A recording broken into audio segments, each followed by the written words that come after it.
didn't start a business just to keep the lights on. You're here to sell more today than yesterday. You're here to win. Lucky for you, Shopify built the best converting checkout on the planet. Like the just one tapping, ridiculously fast acting, sky-high sales stacking, champion of checkouts. That's the good stuff right there. So if your business is in it to win it, win with Shopify. Start your free trial today at shopify.com/win. The United States Soccer Federation presents the U.S. Soccer Podcast. I'm your host, Megan Klingenberg. One thing I promised you is an all-access pass that you wouldn't get on any other show. And we found out that whoever comes on scores a goal. Burhope, Freeman, Trusty. U.S. Soccer Podcast magic is real, people. We still got plenty of coverage all throughout this World Cup. Okay, let's get into it. The U.S. Soccer Podcast, presented by Henkel. Follow and listen on your favorite platform. It is 12 noon. Welcome back in. It is lunch hour here across the great state of Alabama. We are live at Social Taco on Homewood. Come on up and see us, the Taco Terrace. Still got a couple of seats remaining for you to come enjoy a great Mexican cuisine lunch here at Social Taco. We will be here until 2 o'clock. We've been discussing SEC Football Media Days coming up on Monday from Tampa. Gets underway 8 a.m. Birmingham time. We will be there live on location all week long, giving you the very latest from the SEC Football Media Days. So let's kind of get it kicked off a little bit early. Our good friend Sean Fox joins us now on the Higginbotham Hotline. Sports Talk 97.7 down in Ruston, Louisiana, joins us here on Three Man Front. Sean, hope you're well, my friend. Gentlemen, I use that term loosely. How are we? We are doing fantastic. I know everyone is getting excited about next week, so wanted to get you on and kind of talk about how the spring/early part of the summer has gone for this LSU Bengal Tiger team, because a lot of people are starting to talk about this football team. Certain things go right. College football playoff in year one for Lane Kiffin. Is that crazy to say? No, and it shouldn't. Those should be the expectations, considering how much they paid to get rid of Brian Kelly, how much they paid to bring in Lane Kiffin. Not just those two guys, what they did with their staffs, what they did to retain Blake Baker, who had multiple opportunities to be a head coach, specifically Memphis and his alma mater, Tulane, spurned them both to come back to run LSU's defense. We know what they did in the transfer portal. We know how much they've spent. And I don't think – look, I've been talking about this on my show. I'm really having to change the way I view college athletics as we are, because there used to be certain things we thought of, well, if he got a new coach, he got a little time. Well, is that really the case anymore in this day and age, when rosters are being turned over across the country year after year after year, and with high prices come high expectations, and you don't get the luxury of bringing in that freshman recruit or that freshman recruiting class and watching them develop? Expectations are now, especially at this level of the schools that we talk about on a daily basis, it's to come in and win right away. So, I don't think the world should be set on fire if LSU goes 9-3 and doesn't make the college football playoff, but I think that's the floor. And I think anything less than that, and it will be viewed as a disappointing season number one. Yeah, and we know you got to have money to win these days. Unfortunately, that's the case. LSU's top 40 donors, they've been invited to the governor's mansion there in Louisiana to hear a presentation on the athletic department's financial future. What do you make of this? Why are we doing this, and why did they cut it off at 40 donors? If I'm 41, it's like Pat said, I'd be ticked off. I'm pretty sure that if somebody comes in and say, I make X amount of money, oh, magically we found a seat for you here at the table. Oh, look, LSU, if anybody gets it, it's the folks in Alabama.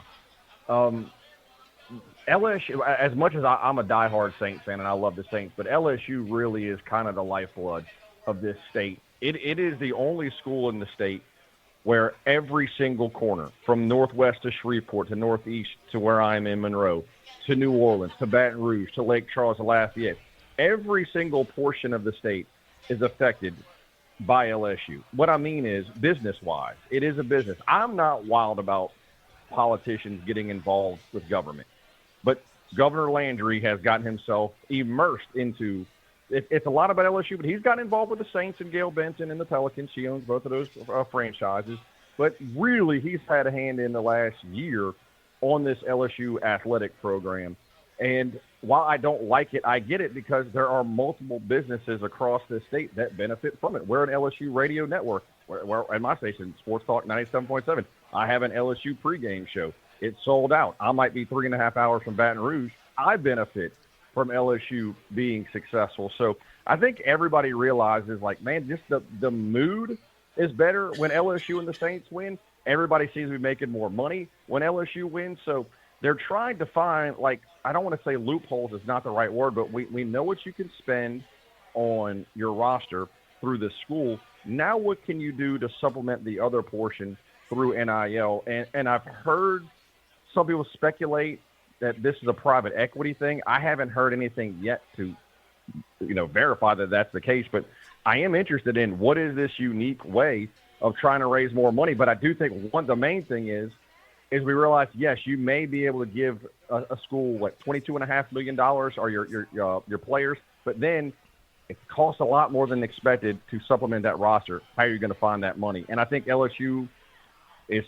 trying to go out and find that, and I think you're going to see other schools across the South, heck, across the country, see what LSU does, and if it's successful, copy what they've done. Okay, so that was my next question was going to be, does anybody have like a guesstimation of what this meeting potentially could be for? Would it be the private equity? Could it be another sponsorship patch? I know they already have one. What is the current status of just the overall financial health of the LSU athletic department? Well, right now, they are clearly, if you're able to do what you did with Lane Kiffin, what you've been able to do with Will Wade, the roster they've spent on that basketball roster, I mean, LSU's spending basketball money like they haven't spent before. So the thing about LSU is everybody talks about what LSU and Louisiana is not a rich state. True, but if we're also talking about priorities, LSU athletics is near the top. Is that right? I'm not saying that it is, but one thing lost in is that one of the biggest alumni bases outside of Louisiana is Texas, specifically Dallas and Houston. Well, what kind of money is over there? It's oil and gas money. So there's a lot of LSU people who maybe not live in Louisiana, but are tied with oil and gas over in Texas. So LSU's got money. I think the thing is, how long is it currently sustainable, and what can we do to make sure this is sustained, not for 1 to 3 years, but 7, 8, 9, 10 years down the road. I think that's what this meeting is about. How do we sustain this? Because again, I think everybody's kind of has to ask themselves this question. Right now, year one, we can do it. What does this look like 5 years from now? Can we continue to do it? And I really don't know an athletic department in the country that can. With all of that being said, and you said that everything's better, and I agree. It's certainly, we've experienced that in this state. When everybody's winning, everybody's happy, and they spend more money, that's for sure. But with LSU, the expectations, all that's around Lane Kiffin, now that we're getting closer to the kickoff, what do you feel like the fan expectations are? Is it college football playoff appearance? Is it win a game? Is it natty? Where are we? Look, you guys know this. There's always going to be a portion of the fan base that if you don't win the national championship, you failed. There's always going to be that portion of the fan base. Excluding them. Yes. Right. Is that realistic? Absolutely not. I do feel like with the roster that they have, with the coaching staff that they have, minimum for majority of the fan bases, I think overwhelmingly it's you have got to at least make the college football playoff. And like again, I'll say what I said at the very beginning. If you go 9-3 and make it, great. If you go 9-3 and don't make it, I still don't think year one is a disaster, but I think there's going to be a certain portion of the fan base that does, where that is the expectation. You make the playoffs. Especially, again, goes back, should it all be about the money? I don't know, but you spent a lot. And with that, there's expectations. I don't want to put you on the spot here, and I'm giving you some great content for your show this afternoon.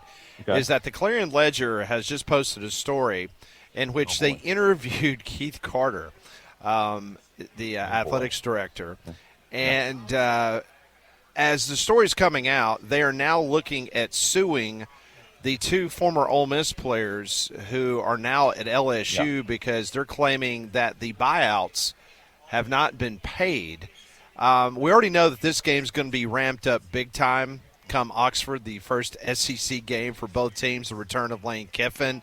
But what is the LSU side of things in regards to that game up in Oxford, and how crazy is it going to be, in your opinion, when these two get together to kick things off? Well, Cincinnati's still trying to sue Brendan Sorsby, so good luck, and that's probably like the least surprising news of the day that's going to happen. Oh, look, we've been doing these hits for a while. I've always told you, if we're looking at the old hate chart right now, it's always who does LSU, if you're going to win one game this year, who's it going to be? It's going to be Alabama. That is the one game you want to try to win. Right now, if I was going on that chart, it's Ole Miss 1, gap, more gap, Texas A&M, Texas, and then maybe you finally get to Alabama if that tells you anything. Wow. Okay. As far as way things have changed this year. Oh, no, they have become public enemy number 1. And I say Texas A&M next because, well, one, A&M prime recruits LSU kind of at the rate that Alabama did, prime Saban. A&M's definitely made an impact in this state. And the way that they embarrass, although LSU fans should probably send Texas A&M flowers, but that embarrassment in Tiger Stadium last year, and then their students who were there came in and overtook LSU student section because everybody left, was probably the downfall of Brian Kelly, which ended up being the best thing that could happen. However, that was one of the most embarrassing things we've seen in Tiger Stadium. So, yeah, Ole Miss, big number 1, but I'm telling you right now, A&M has climbed that hate chart rapidly. Who do you like better out of those two, Ole Miss or A&M? I look, if Ole Miss was playing the Taliban, it's a toss-up for me on how I feel. Well, I'm just saying personnel-wise. I'm kidding, of course. I'm kidding, of course. No, it's Ole Miss. It's by far. I have a hard time seeing anybody right now in Louisiana that wants to see Ole Miss be successful in anything. Heck, I mean, LSU didn't even make it to the NCAA tournament. Everybody's like, please, anybody but Ole Miss win the College World Series. Do you think Ole Miss is the better football team, though, than Texas A&M? I got a lot more question marks. I mean, I like giving them. I don't have to like to respect the Lacey Chambliss combo might be the best in the SEC. That's good. I do think there's a lot more question marks at Ole Miss than A&M. And I'll tell you this about Mike Elko. I always feel, everybody makes a joke about A&M 8-4, Texas 8-4. I do feel he's slowly starting to change the perception. I don't think he's done it yet where, A&M's going to stumble their toe, not if, but when. Maybe that's starting to change a little bit under his watch. I still got a lot more questions about Ole Miss outside of their backfield right now. So I'd probably lean more towards A&M is a better team right now than Ole Miss. All right, if you could outside those two players in the backfield, yeah. If you could point out one Achilles for this LSU football team for this upcoming season, what would it be? Overall depth. I think their starting 22 is really good. Especially in the cornerback position in the defensive backfield. Their starting cornerbacks, DJ Pickett and PJ Woodland, are really good. But they had some injuries happen. Aiden Anding was probably going to be their nickel back. He got hurt after making his second interception spring game. He's out for the year. I think they're really light at that position. And then I do think on paper their offensive line is significantly better, led by Jordan Seaton, who some say was the best player in the transfer portal. I do think it's better. I've got to see it come together. I like their odds more this year than last year. And then the receiving core. LSU is wide receiver you. You can dispute it. You lose. They are. They got a lot more question marks. Guys who have been successful at other schools, they haven't done it at LSU yet. So I think just overall this 22 is good. I just don't know how deep they are.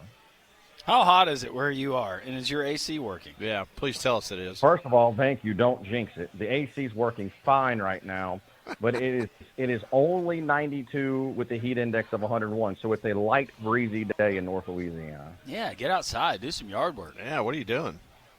No, I mean this is a walk in the park for us. There's actually something called shade and literally a light breeze, which is very rare. That is very rare. That is Sean Fox. You can listen to him this afternoon, 97.7 FM down in Ruston, Louisiana. Like he said, he's 3.5 hours away from Baton Rouge, but they talk LSU football on a daily basis. Sean, always great to catch up, man. Hope the summer has been well, and before you know it, we'll be kicked off and ready to go. Look forward to catching up with you again very soon. Looking forward to having you guys on with me as well. Appreciate everything y'all do. Thanks, Sean. Take care of yourself. He joined us on the Higginbotham Hotline. Higginbotham is your one-source solution for insurance, financial, and HR services. Interesting takeaways from what Sean Fox just told us. We continue live from Social Taco on a Tuesday, right here on Jocks.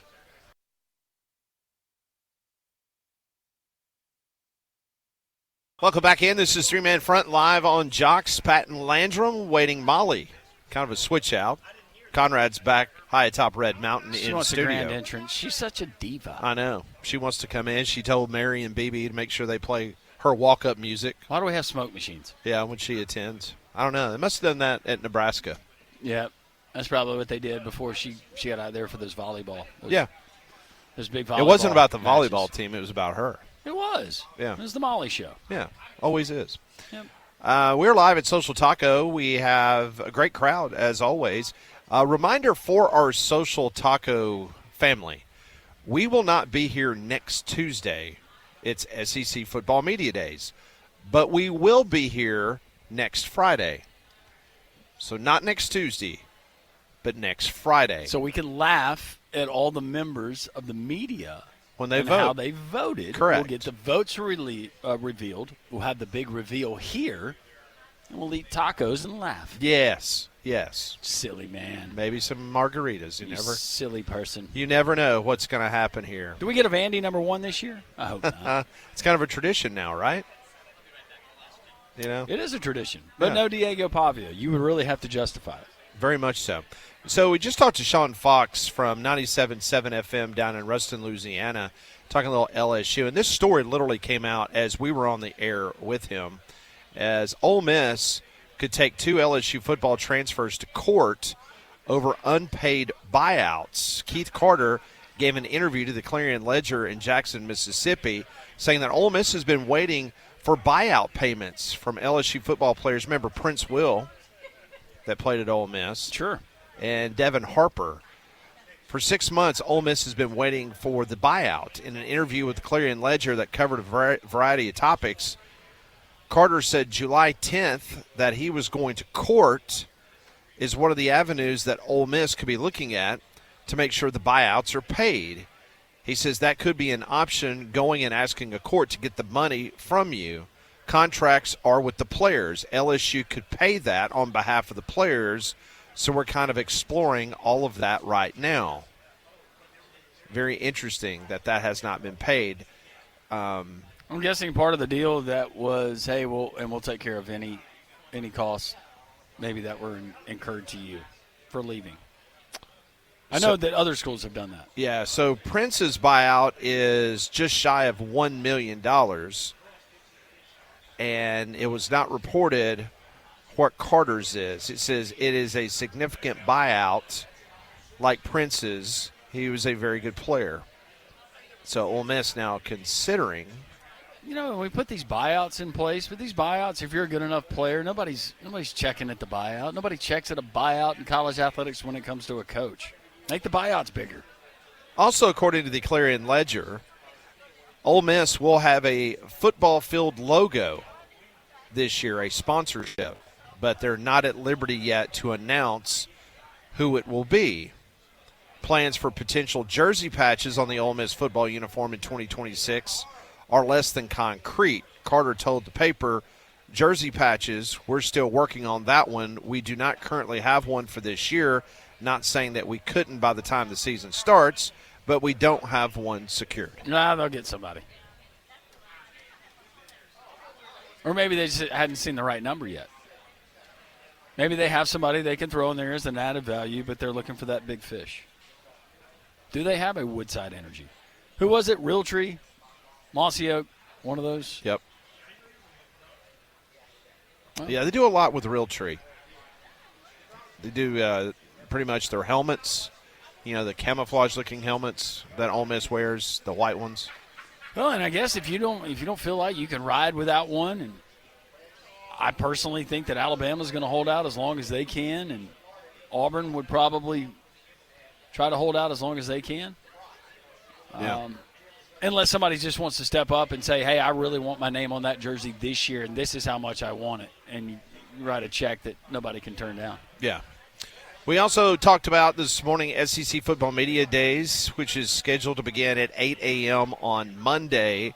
They announced the players that will be attending the event down in Tampa. Only 9 of the 16 SEC teams are bringing their quarterbacks. Those include Auburn, Georgia, Kentucky, Ole Miss, Mississippi State, Oklahoma, South Carolina, Texas, and Texas A&M. Alabama will not be taking a quarterback. Xavier Brown, the DB, Ryan Coleman-Williams, wide receiver, and Bray Hubbard, defensive back. Those three players will be in attendance for Alabama. Meanwhile, Auburn will have Champ Anthony, defensive back, Byron Brown, quarterback, and Alex McPherson, kicker. Those will be in attendance there in Tampa. Well, if he had announced that a quarterback was going, Austin Mack or Keelan Russell, we'd have plenty to talk about. Yep. And then we wouldn't have plenty to talk about because we know who the starter was. I love the anticipation. I'm sitting here looking at the schedule for Monday, and Greg Sankey will speak to the media at 8 a.m. 8 a.m. on Monday. And Mizzou and Oklahoma will be part of that morning session. Kentucky and Tennessee will be later that afternoon. So that is the way Monday is going to wrap up, as Greg Sankey will get things started with his SEC State of the Conference address. And I'm sure he'll have a couple of comments about the College Football Playoff expansion and the Protect College Sports Act. I hope he has a couple of barbs in there for your Greg Snakeys and those folks that like to take shots at our dear commissioner. Just looking at the weather forecast for next week for Tampa. Now, Molly and you got into a heated debate yesterday. Yeah, it wasn't a debate. I was just it was Would like you being like? it was can like we being settle told it that once the and Easter for all? Bunny is not real. Is what it was like for me. There's a fun stat that I like to throw out that Tampa, and we learned that during the Super Bowl a few years ago, and they did it at Ray J, and was it the Weekend that did the horrible halftime show? Yeah. Anyways, that Tampa had never had a documented day where they recorded over 99 degrees. And there's scientific whatever. And then Molly yesterday is like, yeah, I was there last year, and it was 102. It was 100. And was that the official? I didn't want to accept it. It was the official temperature at the Tampa International Airport, and I was there. Because I was coming back from Milwaukee, and I had a 6-hour layover in Tampa. And one of my best friends from high school lives in Tampa, and so she picked me up from the airport, and we went and got lunch. I was like, man, it's really hot here. She was like, yeah, I actually think today is like a record-breaking day or something. And sure Yeah, and enough, it was. And that was July 27th of 2025, Molly. It was almost a year ago. Get out. Sorry. Wow, he loved that stat. I did, man. I mean, I thought it was so Yeah. cool. It was so cool. And then Molly goes and takes all of her I'm not going to lie. heat down there. The first time you said it, I just kept my mouth shut because I was like, Yeah. maybe I'm wrong. Well, then Pat said it too because he remembers Yeah. that stat. Yeah, And I you remember just- because of Landrum. You just let us just And I was sit there there the one on- day. One day. It's just one day, though. That's it. Yeah. You know. It was really hot, though. I can confirm. Okay, well, you were there for history. I was there for history. I hope it's 112 next week. Jeepers. That way it's not history when you were there. Oh, it's going to be fun next week as it's the unofficial, or we say official, start of the college football season as it gets underway down in Tampa. First time it's ever been in the state of Florida. It's been here in Birmingham 36 times. 36 times. It's been at the Medical Forum in downtown across from the SEC headquarters. It's been at the Winfrey Hotel. That's where it was located for the longest period of time. It's been in Nashville, been in Dallas, Atlanta a few times, and now Tampa, Florida. Oh, that's great. And it's never been in Arkansas. I don't see a need to move it there. I was told that it was going to be heading to potentially New Orleans this year, and there was a schedule conflict. And so it ended up in Tampa. City's now bid on this. This is not like, hey, let's go here, let's do that. Got the Radisson open, we're redoing the ballroom there, but, we can get everybody in there. Yeah. Come on. Those are the old days. Now this is and based on the attendees for this year's event, it looks like it's a little bit light. It's all that hot weather. This is Molly. It's not going to get over 100, though. Who wants to go cover an event if you're going to die of a heat stroke? Yeah, I mean, Molly's the one that started propagating the hot nature of Tampa yesterday, and people aren't going now. That was just one day last year. Tampa Chamber of Commerce's worst nightmare. Molly Roy Robinson. Robinson. We will continue Tampa on. Tidbits at 5 with Molly Robinson. At 1 o'clock, we will talk to Dimitri Ravanos. He's got a thought or two on the home run derby last night, on what went on. He, like a lot of other people, Conrad said this morning, It took him a while before he knew that the Home Run Derby was on Netflix. Dimitri didn't even know it was on Netflix last night. Goodness, my mom texted me last night, and she's like going, "Hey, where's the Home Run Derby?" My parents don't have Netflix. I was like, it's on Netflix, sorry. And then they were irritated last Friday night. So I've said this before. My parents are Braves fans. Mm-hmm. And I'm kind of the last of the Mohicans in the family. Everybody else is pretty much Braves fans. But I am still holding out as a Cardinal fan. Anyhow, so they're texting me, blowing me up, like, where's the game? And I said, well, it's on Apple TV. My parents don't have Apple TV. So my mom was telling me this morning how disgusting it is that everything now is on. Well, if you were a good son, you would have FaceTimed her, and you would have just let her watch through your TV through your phone. Well, here's the problem. They had a 2 hour and 44-minute rain delay on Friday night. I don't care. And that was not going to be happening. Mother. That was not going to be happening. God, it was so frustrating to have you guys. I knew. I was like, I'm staying up for nothing. I am staying up to watch my heart just get stomped on. And that's what happened. It happened a lot in June. It was a rough month for you. Yeah. And then U.S. men's national team. Thanks for getting me excited. Well, you should have known that was coming. I did kind of know. I mean, come on. You knew that was happening. When we come back, we'll do some Pat Ponders, Dimitri Ravanos next hour. That's all straight ahead here on Jocks. Three-man front. We continue live from Social Taco here in Homewood. Appreciate Mo taking care of us today. You can get into Social Taco. If you can't make it in before 2 when we go off the air, enjoy the half-off happy hour, 3 to 6, Monday through Friday. Special drinks and appetizers available as well. And don't forget about Saturday and Sunday brunch, 10 to 2:30, the bottomless tapas brunch at Social Taco. Our friends at Noto Roofing want to remind you that they're locally owned and operated. They put a new roof on the Roberts house. We took them up on the free inspection they're offering to all Jocks listeners. And Chris came to our house, got in the attic. We realized that we had water that was coming through our old shingles. It was caused by hail damage. We got with the insurance company. We asked for the assistance of Noto Roofing, and they took care of the rest. You're going to deal directly with the owners, Sammy and Matt Noto. I know these guys. You can trust them. Free inspections to all of our Jocks listeners, NOTOroofing.com. That's Noto Roofing, NOTOroofing.com, or 205-848-2299. When Sammy answers the phone, tell him Landrum from Three Man Front sent you.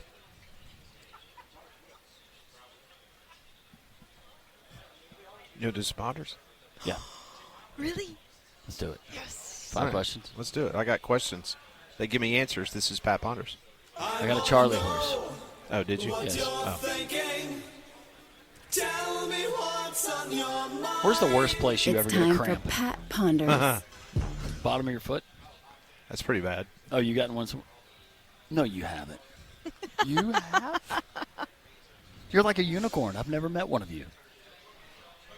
That's amazing. Let's get to question number 1, shall we? Okay, let's do it. Please, yeah. Let's do it. If you've been participating in the Home Run Derby last night and you had the option in the first round, would you want to hit first before everybody or last? It's a personal preference, but what's the philosophy? I think I'll go last. You want to go last? Yep. You don't want to set the stage. You just want to sit back and see what you have to do. Yeah. Okay. I'd go last. End it with a bang. Like Jordan Walker did last night. See, you want to go first because you want to set the tone. That's You just what want to Schwarber go thought. up there. Because, see, if you go up there and you're like, oh, I only have to hit 7 home runs to advance, then you might choke. Schwarber absolutely thought he had that thing in the bag. And I like Kyle Schwarber, but he's hugging everybody and he's going over there, and Iglesias is making out with him and and all of that. I'm serious. That happened. That I bothered you, don't didn't like it? my closer and their slugger being good friends. Anyways, I like the viral clip of Bryce Harper when Schwarber went on that heater. Schwarber thought it was locked up. No, and then when you had Harper look at the rest of the Phillies and say, it's over. Yeah. Oh, okay. Yeah. One thing that's so impressive about Kyle Schwarber and his approach at the plate, if you will notice in some of those home runs that he hits, how low he can get. Yeah. Watch his legs and how he elevates and rises. It's pretty impressive. BB and Mary, are they in the sauce over there? They're still thinking about BB's pulling the thing with the thingy. Oh. Oh, yeah.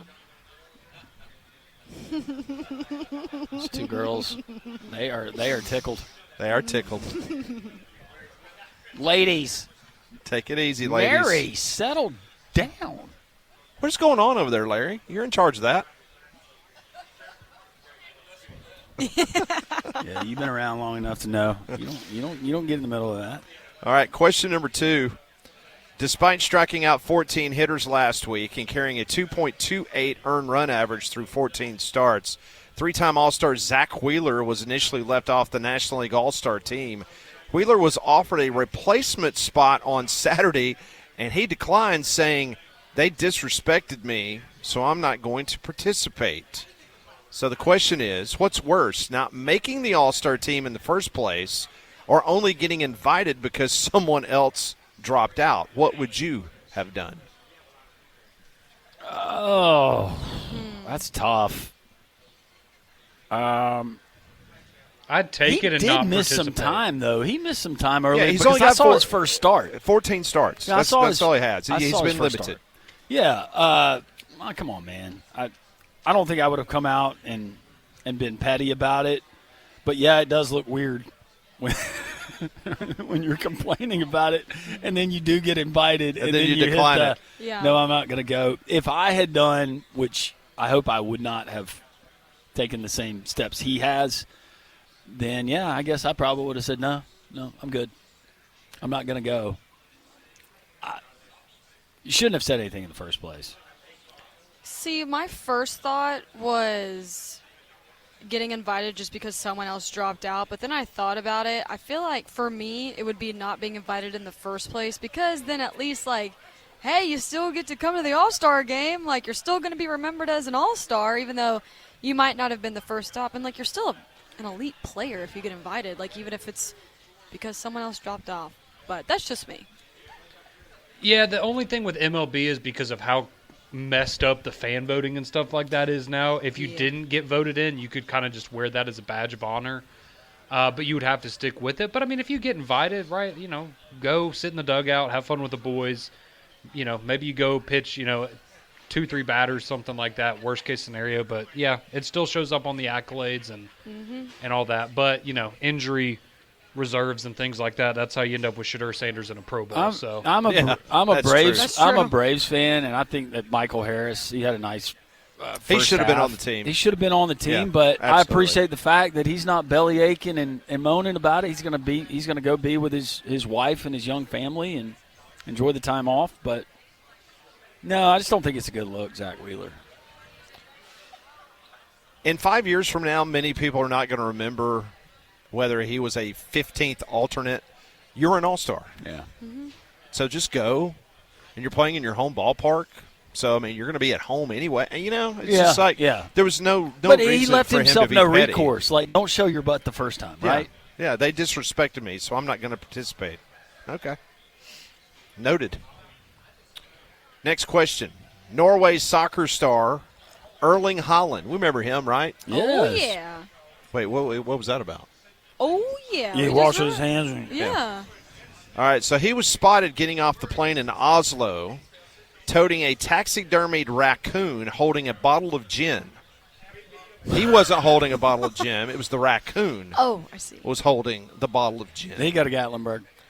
Holland, while his team was in Dallas, purchased the coon at Wild Bill's Western store, where he also purchased a pair of snakeskin cowboy boots and a cowboy hat branded with his initials and the number 9 shirt number.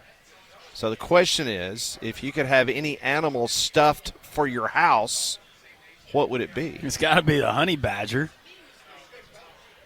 I think honey badger. Okay. Tyrann Mathieu, and then we had all the videos, honey badger. Are you talking about the Cobra. actual Tyrann Mathieu, or are you talking about the animal? I would have had a life-size stuffed Tyrann Mathieu. That's what I thought you were talking about. No, I was thinking about the animal, but if we have the option where I get full uniform LSU uniform Tyrann Mathieu, let's go with I opt for B. So you're talking about like a Ted Williams situation, like cybernetics and all that kind of stuff? Yeah, but he's not. Yeah, Yes, the cryogenically. Yeah, he frozen. froze his head, right? Yeah. They froze his head. Yeah. See, I don't like this question because I like all animals and I want to see them dead. Molly. They all die. Molly. I know. Spoiler alert. Everything dies. Rainbow Bridge. Then just go Circle of goldfish or life. something Let's go. small. Maybe like a crocodile. Crocodile? Yeah. Crocodile or alligator? A crocodile. Okay. Crocodile. That'd be good. I would go. That could be like your little cocoon. If they like split it open and they put something, you could have like bedding inside, and you could close it. Just get your, I Yeah. have to file down the teeth a little bit. yeah, it'd be fun. I will go killer whale. Wow, you need a big house. You guys want to see my stuffed orca? Well, I'm just going to put it Come out out there. to the Butler building. I'm going to put Listen. it out there by the pool. I got a Butler building behind the house. Hold on a second. Maybe like a baby one or something. We all understand why he wants a stuffed whale. The blowhole. Nope. If you go back to BB's question in regards to the item that yeah. was placed above the fireplace. That was a walrus. You ain't slick, Conrad. Yeah. That was a walrus. I don't want a whatever it walrus. was. You want a well, right? Yeah. Yeah, little baby Shamu. Yeah. I'm impressed you remembered that. Okay. Something stick with you. It being a walrus. Yeah. All right, question number 4. If you had to carve a Mount Rushmore of the greatest TV commercial spokespersons of all time, who makes your top 4? Well, he kind of looks like if you chiseled him out of stone, he kind of looks like Teddy Roosevelt. I'm going Wilford Brimley. All right, he's one. Who's your other 3? Wilford Brimley. Oh, I can't go with him because he got in trouble. Who was the guy from my childhood? Sorry, Bill Cosby. You were going to be on my Mount Rushmore, But now he's off the Mount Rushmore. I can't do it. Okay, we got Wilford Brimley. We've got the president from.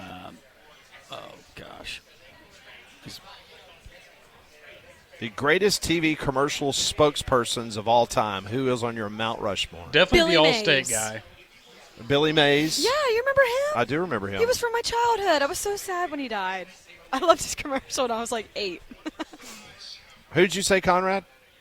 The Allstate guy. You're in good hands.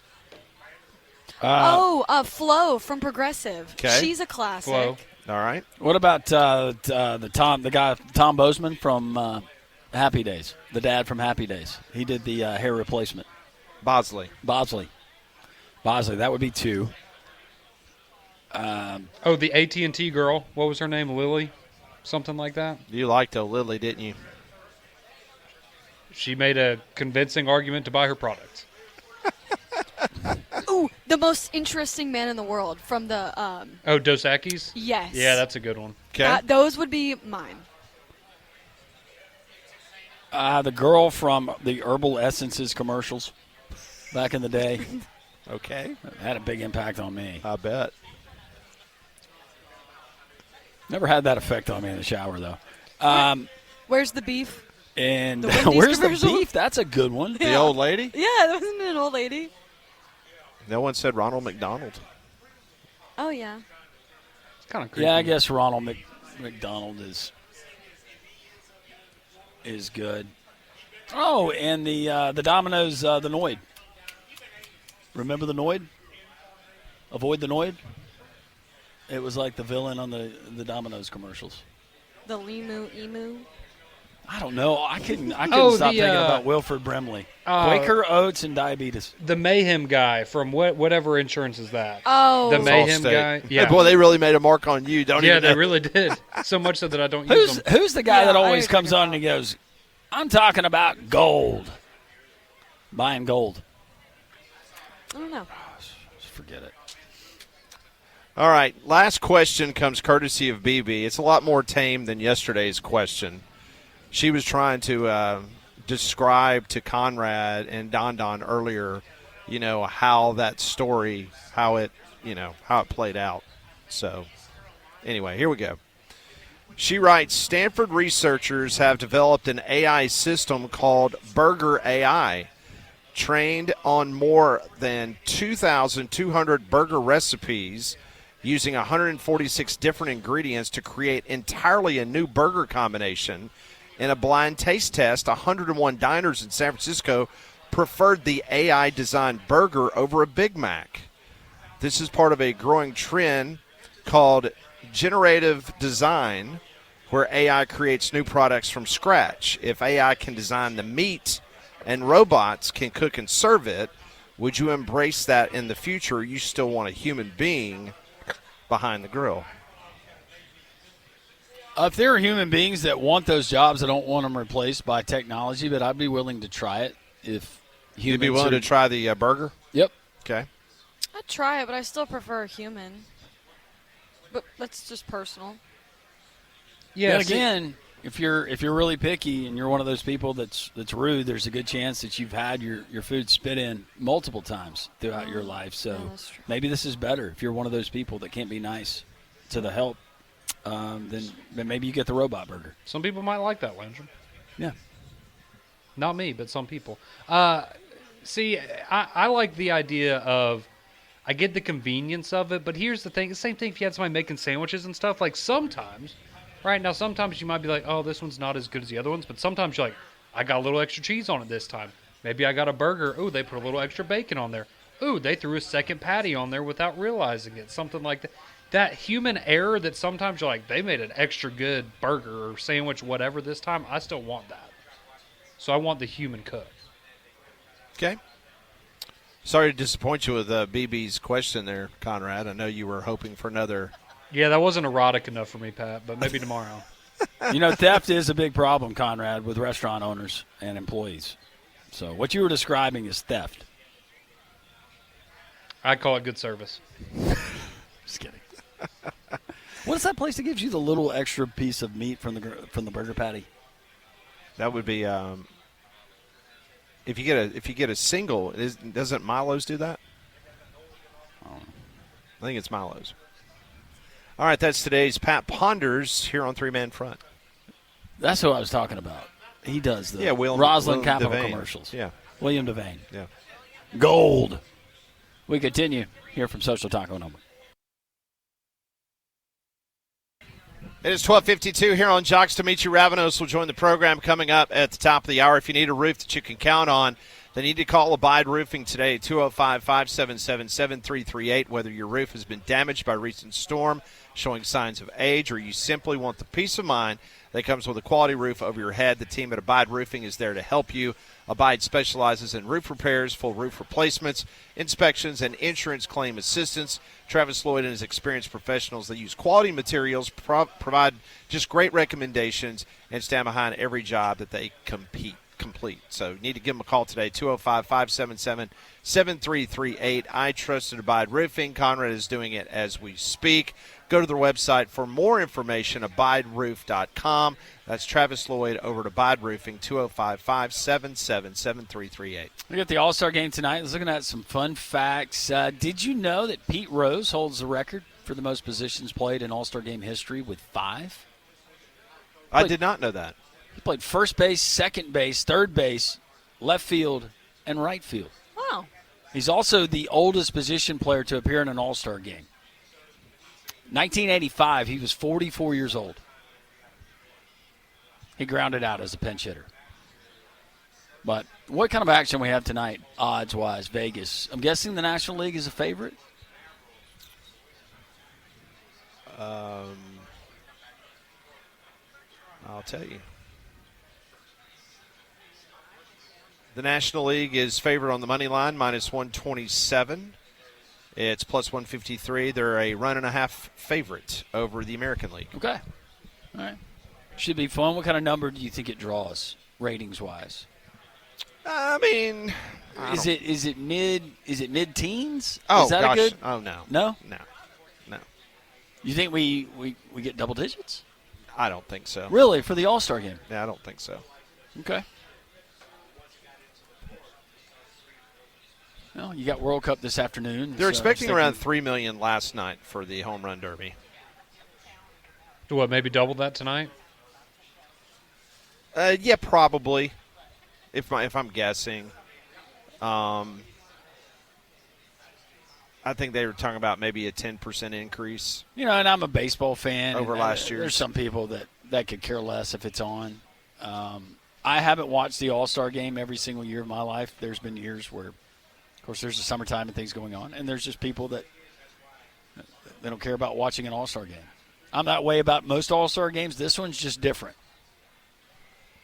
The NBA All-Star Game drew 8.8 million. So it does feel like these guys try. The American National League. I mean, for whatever that's worth. It's the best All-Star game, period. 2 years ago, it did 7.4 million. So I would think if it got 8 million, that would be a really, really great number for tonight. Maybe it helps being in Philadelphia and being in the East Coast market. True. Very true. Maybe it helps the number. We'll talk to Meat. He's got thoughts on last night's home run derby. Interesting angles always. What is going on in the mind of one Dimitri Rabinos? We continue live from three-man fronts perch on Tuesdays at Social Taco, the Terrace, Landrum, Pat, Molly, and Conrad. So glad you're with us here on Jocks. Hey, I'm Chris Van Vliet. Go behind the scenes and beyond the headlines with the biggest names in pro wrestling and beyond. Mr. Sandman. All I ever wanted to be was a pro wrestler. So I got to live my life and make people really happy. The Heartbreak Kid himself, Shawn Michaels. Do you think there's anybody better than you were? I think I was great at what I did, and I think other people were great at what they did as well. Greatness is more a mindset, I think, than anything else. Mindset, motivation, insight with Chris Van Vliet. Follow and listen on your favorite platform. Scrolling with Haley. I am Haley Carania. I scroll with the homies here in the live chat because there's a lot to scroll through on X, on Instagram, on TikTok. Cutting through the clutter, one hot take at a time. Love seeing you all in the chat before the show. I tried to jump in just a few minutes before to say hello. I love the chat interaction. Thank you for helping. But I do it to get all of the videos and all of the content that you won't find anywhere else. Scrolling with Haley. Just search that up and I will be there. Follow and listen on your favorite platform.